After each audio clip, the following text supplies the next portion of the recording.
Bonjour. Hello. I'm Baptiste. I'm Global Strategy Partner at dentsu. And I'm very happy today to welcome on stage with me FARRAH, Head of International at Substack, and KESHIA, Global Editor-in-Chief at Service 95. Hello, welcome. Hello, thank you for having us. Yeah, thank you. Thanks for being here, everyone. So today, I promise, we're not going to talk about AI every 2 seconds. It might be the only panel in the next few days where you won't hear that word every 2 minutes. So, and the reason why is because we believe that Cannes is really the right time to talk about emerging signals, new behaviors, emerging trends that are not necessarily big at the moment, right? But might signal where our industry and where culture is heading toward. So today we're going to talk about this concept of intimacy economy. So very briefly, and I will start this little conversation, but we've been observing at dentsu over the last few months new formats, new behaviors growing, and just to give you a few examples, I don't know how many of you know the brand Hinge, the dating app, right? And they've been creating an amazing page on Substack where the objective is not to reach millions of consumers, but rather start to create a much more meaningful, deep relationship with a few thousands high-value audience. They are not duplicating their Instagram post or their TikTok post. It's much more about having a founder perspective, backstage perspective, etc. Another example is Balenciaga, using WhatsApp not as a client services app, but a destination for advertising where you can actually unlock exclusive content, something that you won't get on Instagram or anywhere else. And the last example is Ferrari, right? So I don't know how many of you saw that last video on YouTube of Lewis Hamilton. They've been posting an 8-hour long video on YouTube of Lewis Hamilton staring at Monaco Harbor right before the Grand Prix. And it generated hundreds of views in just a few hours, right? So 3 different categories, 3 different formats, 3 different examples, all leading to the same shift, which is, from our perspective, moving away from algorithmic distribution or discovery, mass content, infinite scrolling, and maximizing reach for something that it's a bit much more curated, intentional, chosen, and arguably something much more intimate. So enough for my introduction.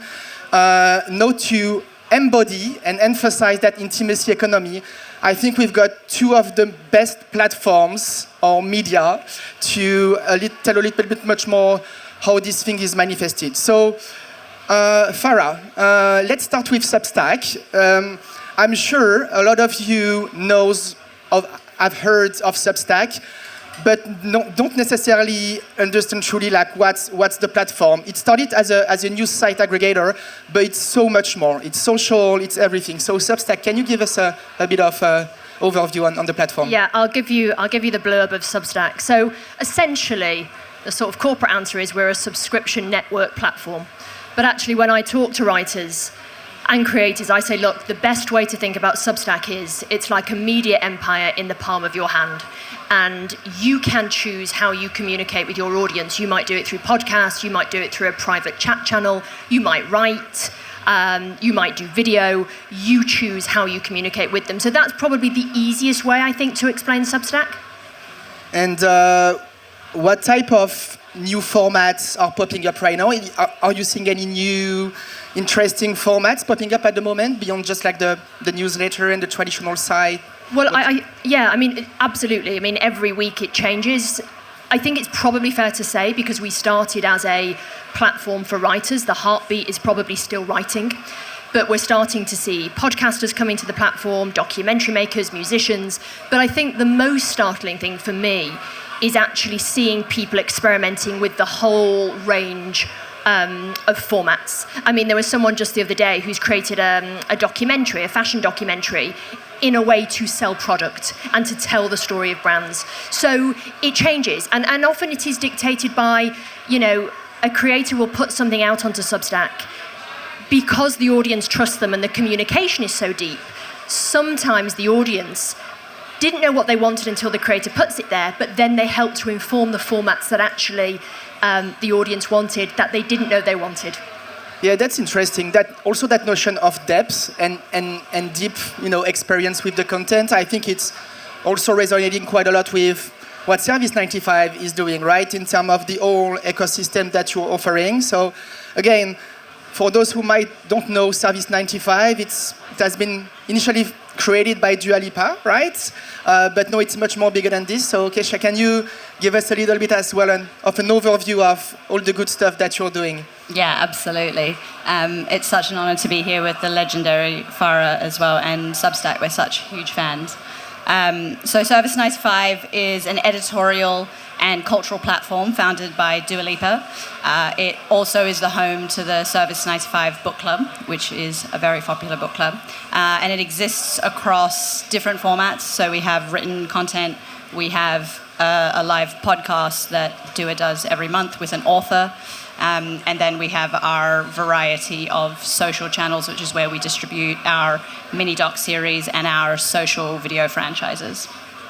Thank you. And the first time I ended up on Service 95, I was okay. It's Dua Lipa, big artists, worldwide recognized. I was expecting much more this kind of mass content, mainstream editorial line happening, when actually it's well more curated with a really deep, editorial focus. So was that kind of focusing on curated niches an ambition since day one versus just going a bit much more mainstream as Dua is as a celebrity?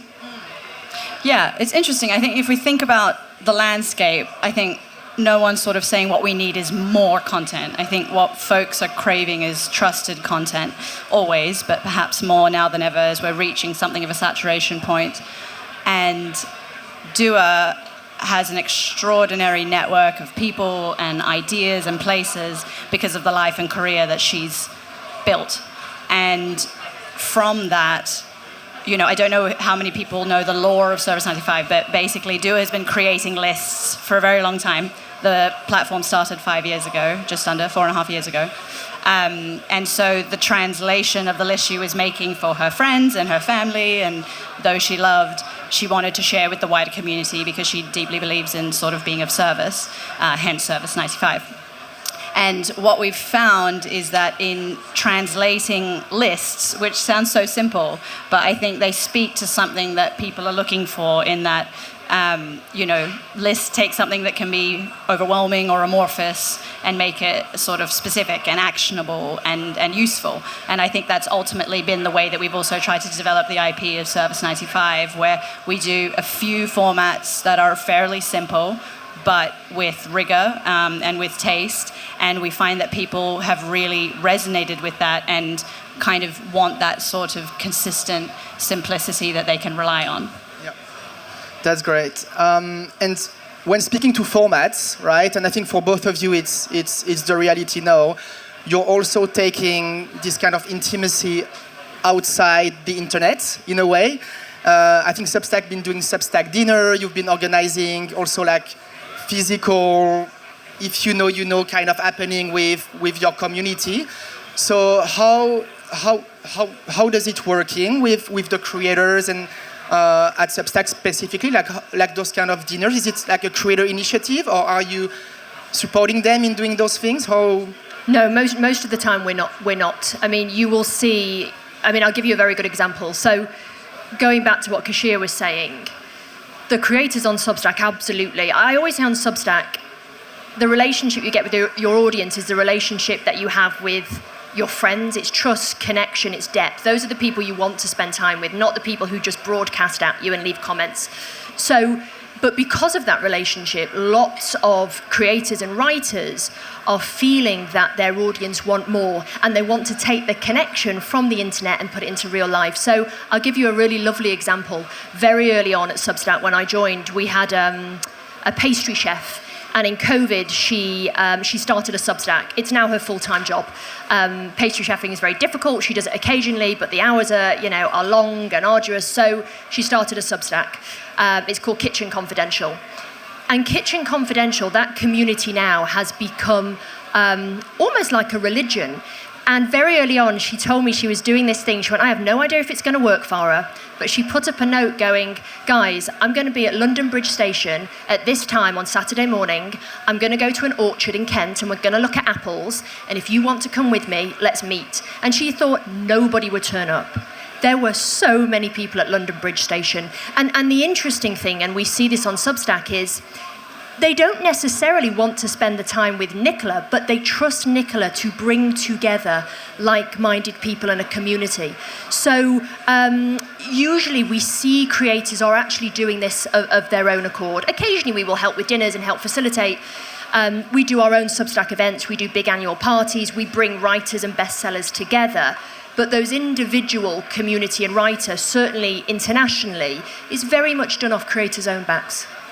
That's great. And I think you've got the same kind of... Yeah, I love that. It's the supper club, something? Totally. I just think that's such a cool story, and I think that's exactly right. People trust curation and taste, sort of likeness begets likeness. So I think our version of this is we've recently launched a dinner series called Dinner Service.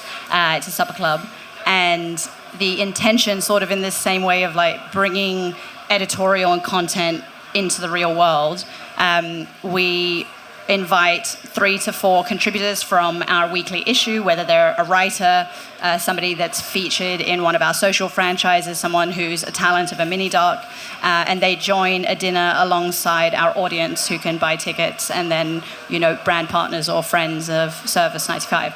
And the reaction has just been amazing because you're seeing content sort of in the real world.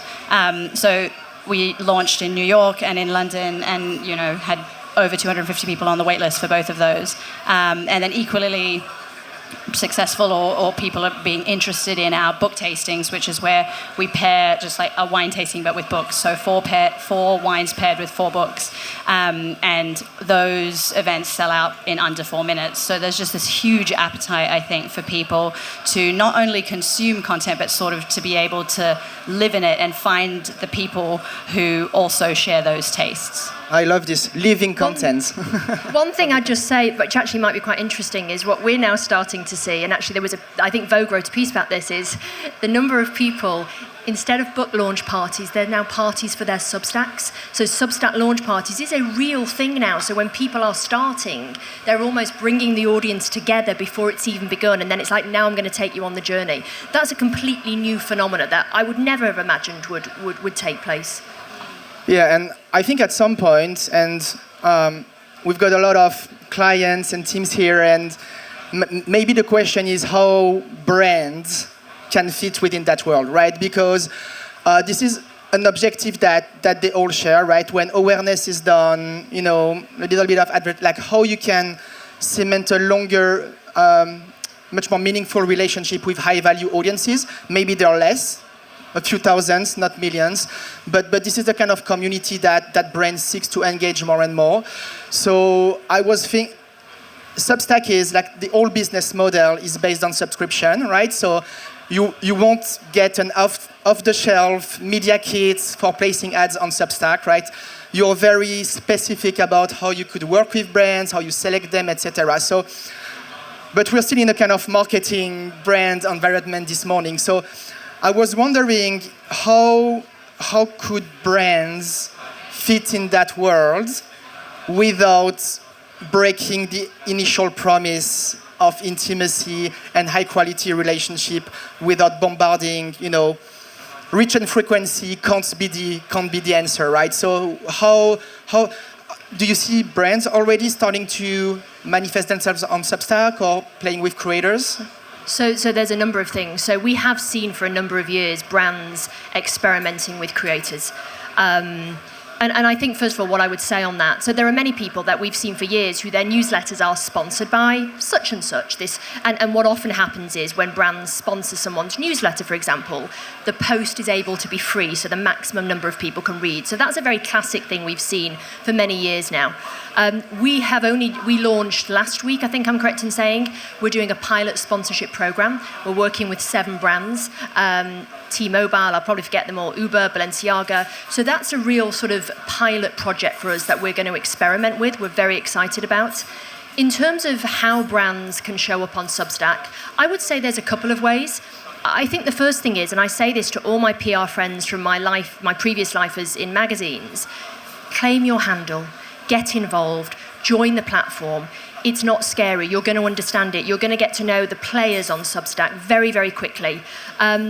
You don't necessarily have to start an entire Substack publication if you're a brand, but you could join the conversation by just being on our feed, notes, and responding to people. That could be a way that you show up in a very nuanced way. And I would say Substack is all about nuance. It's a delicate space. It's a very intimate space. I would say the other thing is, and I'd love to know Keshia's thoughts on this, but brands, maybe my advice would be is rethink the way that you want to work, not only with creators but with audiences. I think audiences are very attuned now to the fact that there's been a decade of their attention being commodified, and they realise now that their attention has boundaries, and I think those boundaries are very much within the walls of Substack. And so I would trust the innkeepers, work really, really closely with the writers and creators on Substack because they know what works. And it might be different for you. You might have to understand what intimacy looks and feels like, which is going to feel very different to reach and going after eyeballs. And that's probably going to be for everybody a new thing to get your head around. And when it comes to intimacy, I was wondering, there is no magic measurement, right? But I was thinking this morning, coming here, I'm going to talk about something without necessarily saying how we could measure success in that space. And there is no magic answer to this. So I was wondering if reach or mid-funnel, metrics are not the answer. Have you started to pilot any, different way of measuring engagement and performance? Or is it, I don't want to get too technical, right? But are you developing any kind of measurement thinking for intimacy or those kind of new engagements? We're always looking at different metrics. So I can't give away too much, but one thing that I would say that we look at and is a very good indicator of a strong community, because that's essentially what I think. Substack is not really selling content. Obviously, there's wonderful stories on there, but you're selling connection, really. That's what it is. It's a relationship. And so there are lots of indicators about intimacy. One would be paid subscriptions. It's that simple. If somebody is a paid subscriber to you, that's the biggest vote of confidence that they can give you. And often what we see is, I have many writers who go, well, if I stop posting every week, will the paid subscriptions drop off? And they don't usually, because people they're not there just for the amount of content. They're there for the individual. I run a Substack, and this is just a funny anecdote. I was ill one week, and I said, guys, I'm exhausted, I can't write. And my paid subscriptions went like that. So that is not about content. That is about something else, and it's about a human connection. Open rates, really interesting. Are they reading you every week? The comments are not actually comments. They're conversations between people. And then, of course, the other thing that I think is very interesting to look at, if you're a brand, is some people on Substack choose to have a private chat community. That moves away from the sort of comment section in inverted commas, and that's taking people to an even deeper place of nuanced conversation. So all of these, I would say, are indicators of somebody who has an incredibly strong and intimate community. That's great. I like this idea of having almost like a full funnel experience on Substack, because if you start with a inspiring piece of content and you might end up talking with the creator, you can almost have not a mass intimacy experience to something much more discreet in a one-to-one chat, etc. So, no, that's interesting. And before shifting to Service 95, the other question that I might have is, when wants to show up on Substack, do you advise to show up as a human, as a founder, as someone, or would you advise to just replicate what's happening on Instagram or TikTok and just showing up as a brand? Because I think human is the kind of common language that you both share, and I would not imagine a brand not being human in this way. So I think Inge is one example. I think it's the founder speaking. So yeah, that's right. And I think that has been historically quite difficult for brands to figure out how do they have they're very nervous because they see Substack as it's for an individual. And so the first wave of brands that came on, it was quite an easy way to figure out what they would do because they go for their founder. You know, Bobby Brown has a Substack, Tory Burch has a Substack. For other brands, and look, we can only give advice, we definitely don't mandate how you do it, but I won't name this brand, but there is a brand that I love in the UK, and they're a fashion brand, but they have spent years telling stories about craft makers. That's why I connect with them. That's their value. They care about the craft behind the clothes. So I was talking to them saying, you know, there is a world where you could have the equivalent of, there's a very good magazine in America, I think it's called Upstate Magazine, but basically it's a magazine which covers craft in all its iterations. There is a way I think certain brands could do that. That's what they do. So they're not selling anything, but what they're doing is they're essentially selling their values. What do they care about? And they're bringing people into their world. So I think maybe that's because of my former magazine head on, but I think there's a lot of brands who are in a good situation to treat their Substack like an old-fashioned magazine and go deep into and bring in lots of contributors who are on Substack, so then they'll grow as well, they'll grow together. Yeah, definitely. So, yeah, and brands and Service 95, how does it work? Yeah, I think that what Farrah is describing so well is sort of loyalty, just that like audiences and readers have this loyalty to people. I know people that have funded their maternity leave off of Substack, which I think is an amazing example of its impact. Yeah, I think for us, the way we measure, just to go back to that question of like measuring intimacy, which I think it was Farrah who had said this in one of our calls, that we're still developing the metrics to be able to do that well, because it's so much been about visibility and reach, which are still important. But I think for us, some of the ways that we do that is by looking at the saves and shares versus the views and watches, because we know that's providing genuine utility to folks. Another thing that we're obsessed with, because we have such a engaged and bought-in community, is our reader surveys, which we do every 6 months, that we get thousands of responses to, and are really encouraging. Like, we know that 74% of people who engage with Service 95 have bought a book based off our recommendation, and 68% have actioned something, either gone to a restaurant or bought a product, or attended an event, etc. So I think that for us is means that people are really like using what we have and what we're sharing. And that doesn't mean that the metrics aren't still important on a large scale. Like, the book club is just growing at an enormous rate. We went up 75,000 followers in 2 weeks earlier, like last month. So there's still like there's still those metrics that we use, but I think we're really interested in like behavior change. And I think for brands, that is obviously so useful, you know. And I think when we're thinking about this conversation of the intimacy economy, I think we're thinking about publisher to audience, but I actually think we're also talking about brand to publisher or brand to partner, and how that then transacts to audience. And I think there needs to be an intimacy on both sides. There's an intimacy with us and our audience who feel very much like they know us, and Liv, my amazing counterpart on the brand and business side, always describes how Service 95 is sort of both, has the kind of heft and rigor of an editorial platform, but feels like it has the intimacy of an individual or a sort of creator or influencer.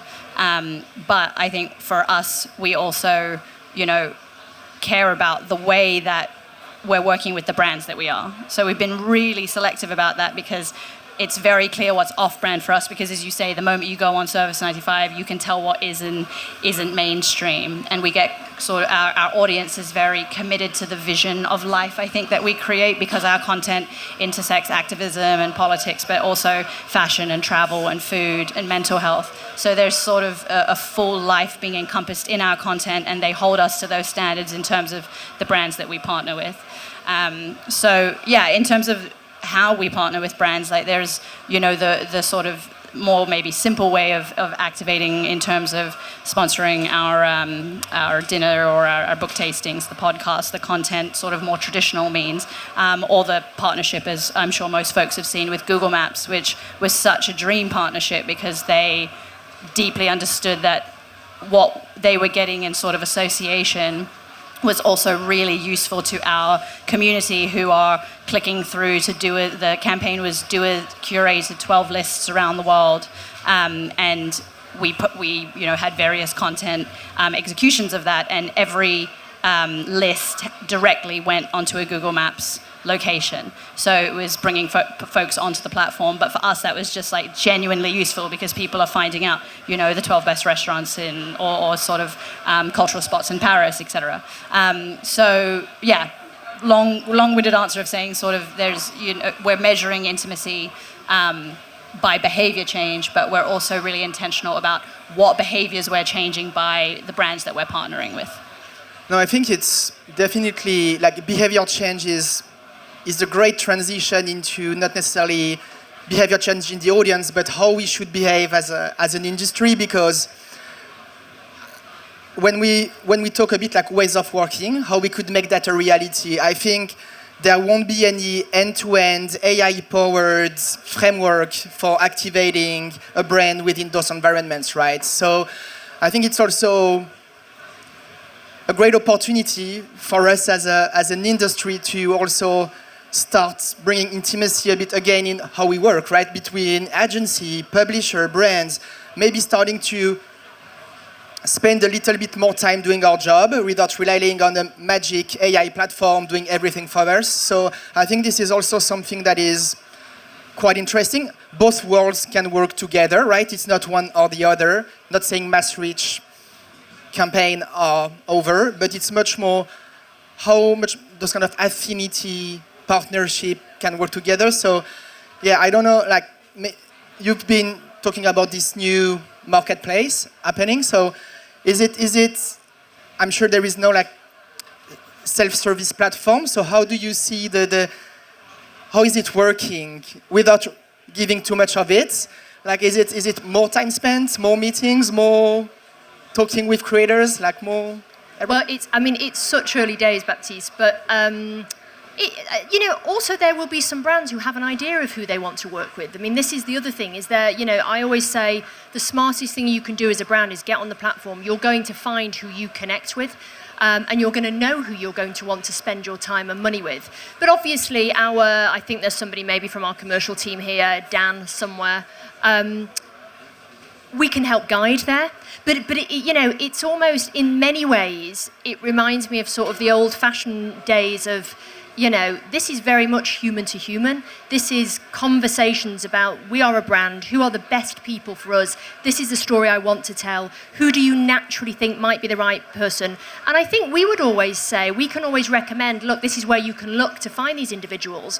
But it's a bit like, in the days of magazines, read it, see who you connect with, who is telling the stories naturally that dovetail with what you want to tell. Who do you trust as a creator? So super, super early days, and I might be speaking out of turn, but it's very much at the minute, this is, human to human, thinking deeply about what does a brand want to do and perhaps who is the best creator for them to work with to deliver that story. But yeah, I would say that the best thing we can do is rely on brands to get stuck in themselves and have an idea of who it is that they enjoy. It's old-fashioned in a way. It just goes back exactly to whose are the stories that you enjoy. And then if you instinctively enjoy that person, they're probably going to be a very good fit with your brand. Amazing. I think we are running out of time. Thank you very much. That was a pleasure. Thank you all for joining today. And have a good rest of the day. Thank you. Thank you, Baptiste. Thank you, Dan.